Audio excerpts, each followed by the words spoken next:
and welcome again to the channel. Today we're back with something a little bit different today. Recently I was watching a video to do with F1 2018, a game that really wasn't on my radar because I haven't played the F1 games for a long time. I played F1 2010 a lot, I played F1 2011 a little bit, not as much as 10 purely because of a grip bug in the game. 2012, 2013 I really did like and played them a lot, but 2014 I lost interest, and part of it was probably to do with the hybrid engines. The cars were not as fun to drive, and I just didn't really get much enjoyment out of it. Also the game was not really up to standard compared to previous F1 games. I played a very few races on F1 2015, not much on 2016, and I did one thing on 2017, which is this on screen now. It was for the F1 esports event at Monza. I got the game the day before it started. This was my second day on the game. Obviously I did my time and I realised I wasn't probably going to get in the top 10 because I just wasn't used to the game. I think it took me a few hours to get this level of speed up, and I think there was a lot more potential. I made a mistake on this run anyway, but I think I had potential to get into the top 15 or so on that leaderboard, looking at the times and stuff. But it was really a bit weird how they did it, you know, with the AI in, and the AI got in the way and they ran different they seemed to run differently every time you did it, and it was just a bit of a weird way to run this competition. However, getting back to what the point of this video was, I now only play games in terms of online racing games. I will always play games that have competitive matchmaking now because of GT Sport, because of iRacing. I've played a lot of iRacing in the past.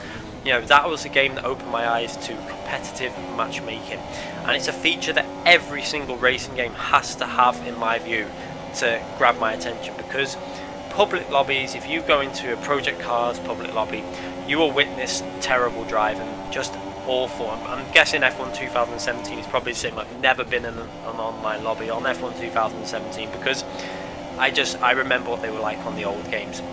It was just chaos.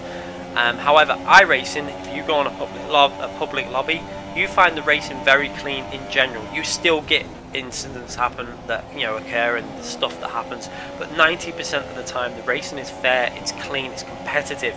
You know, every single race you're being pushed to the limits, and that's what you want. And the fact that this game F1 2018 is going to be getting the competitive matchmaking is pretty much a game changer for myself, and it has got me very interested, and I will probably be getting this game. It won't be a priority for the channel. I will probably be doing it, you know, as an added upload every couple of days, along with iRacing and the newer Assetto Corsa, which another game has gone down the route of getting competitive matchmaking. I think all these developers are realising now how important it is. They've seen GT Sport, the quality of the racing that you can get on that game. Now, don't get me wrong, there is a chance that you can get bad races in these games, just because it's matchmaking against equal ability drivers. Doesn't mean that these drivers are always going to race clean, but you will find that 90% of the time it is much better. And you know, if you compare it to any public lobby game on a game without it, it's just not comparable. There is no comparison, and this is why I'm really excited about F1 getting it, because it's a feature that the game has needed. Assetto Corsa is getting it as well. That was a game that needed it. I mean, you only have to look at Project Cars 2 has all the stuff for it, but it doesn't have competitive matchmaking, and it makes the game totally pointless online for myself. I just don't go into. I would never race the game on a public lobby, but this has, you know, the fact that the F1 2018 is getting this feature that is so important. You know, for people who don't understand what this means, it basically is how skillful you are on the game. So how fast you are basically will be the people that you'll be matched up against, along with your safety rating. It's like iRacing calls it a safety rating, GT Sport calls it a sportsmanship rating. It's always a rating to do with how clean you drive. So you need to keep both high, and what you find is how much you get out of this game will kind of depend on your level of driving. You will find a lot of people that are not quite at the top of, you know, not in the top 1%, top 5% of drivers, don't get the clean lobbies that some will do. You know, you will find that the less competitive you are, the less skill you have, you will find these drivers will have trouble getting cleaner races no matter what system these games use. And that is because these drivers in general break different spots every corner, and it's hard to be clean in lobbies like that. You know, when I started GT Sport, and I witnessed it. You know, if you ever made a mistake and ended up trying to overtake some of these people, it was really hard to get past them because they were braking 100 yards before where they should be, and it can be quite hard. But once you're out of them ranks, you'll see the difference. You know, GT Sport proves it for myself. iRacing, these games are the best competitive games online. You will not find better in terms of competition. Every race you enter on GT Sport, you've got someone there that can push you for the lead or win, you know, for the win of the race. Same with iRacing. You know, the competitiveness on that game is another level. You don't find that on any other game. And I think with F1's popularity, how popular this game is, it could be amazing. You know, you're going to be getting a lot of very fast drivers coming on this game with this feature being added, and I'm really looking forward to getting back on this game. You can see, you know, the footage, I was never a bad player at this game. This was after 2 days of practice, after not really playing the game properly for about 3 or 4 years. So I've got a lot of potential. I've got probably a reasonable amount of potential.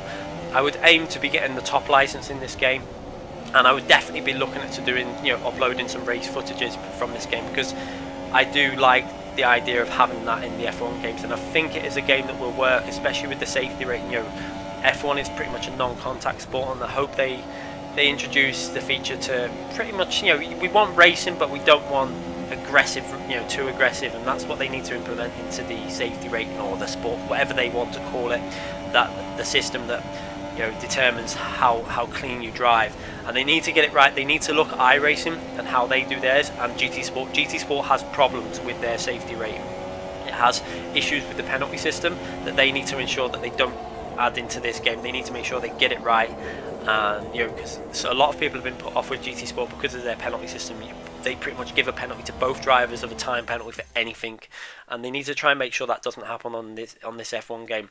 But I just wanted to get this video out because I was reading through the information, and when I actually saw the video with, I think it was Lee Mather, just commenting about it getting competitive matchmaking, my eyes literally opened up, and I was instantly looking forward to this game, because although I'm not a massive fan, you know, the single player is great. You know, I could do it. I would probably go into some of it and do a bit for practice, but online racing is where I want to do my racing. It's the most enjoyable, racing against real people, and when you're racing against real drivers with similar skill to yourself, and it can be clean. Like I said, it's not going to be clean every single race. You're still going to get people that are going to ruin your race, but the majority of the time with this system, after a couple of months of the game being out, when everyone's got the ratings are starting to get into place, you know, it'll take a few weeks for everyone's ratings to go up and down, etc. And once that's sorted, you'll find the racing starts getting much better, and I'm really looking forward to this game to see how it works out with this feature. Anyway, it's just a quick update to do with that. Some people, a lot of people on my channel who follow me for GT Sport will be aware of what this competitive matchmaking is, and will be very interested, I think, in this game getting it.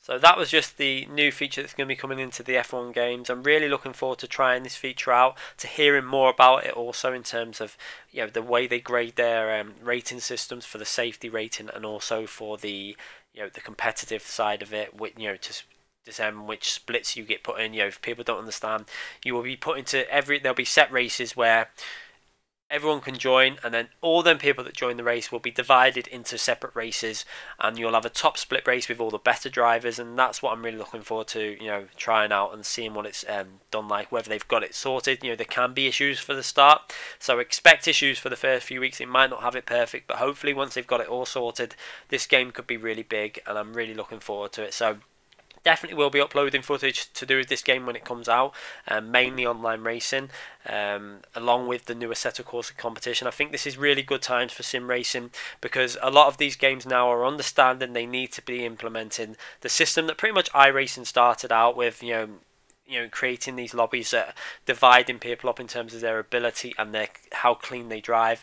And I think, you know, if a game hasn't got it, it's going to be pretty much pointless. For myself, you know, like Project Cars 2, I just don't play it because the online is pointless for myself. Without a competitive matchmaking system, there's no reason for me to be going into them games when you've got GT Sport, iRacing, and soon to be the new F1 game, and also the new Assetto Corsa, which I cannot wait for, with their competitive matchmaking.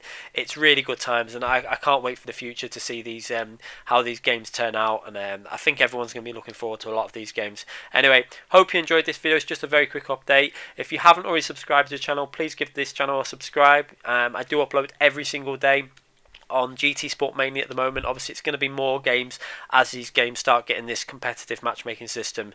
So click that thumbs up and give myself a subscribe. Thanks again for watching, everyone.